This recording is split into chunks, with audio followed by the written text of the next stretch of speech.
Unahin natin itong mula sa ito raw Election Command Center sa Metro East.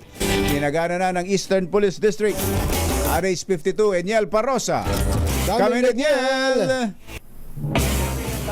Kahapon mula sa translasyon, kumalas lang tayo sa gilid para saksihan itong paglilunsad ng National Election Monitoring Center sa Camp Crame kaugnay ng 2025 elections. Pero hindi lamang sa national level, mayroong Election Command Center at pulisya na nagbukas din dito sa district level o sa local level.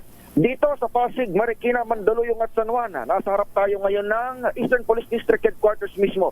Pinasinayaan na rin ni Eastern Police District Director, Police Colonel Villamor Tuliao, itong District Election Monitoring and Action Center o yung DEMAC para sa pinaigting na monitoring, consolidation at deployment na rin na may kaugnayan sa halalan.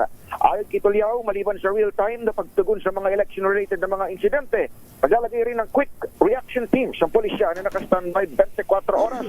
Maliban kasi sa district level, pinagana na rin ang station level monitoring and action center sa 4 na syudad na binabantayan ng EPD. At ang maganda rito, hindi lamang COMELEC yung kanilang partner, may koordinasyon din sa ibang grupo gaya ng PPCRB.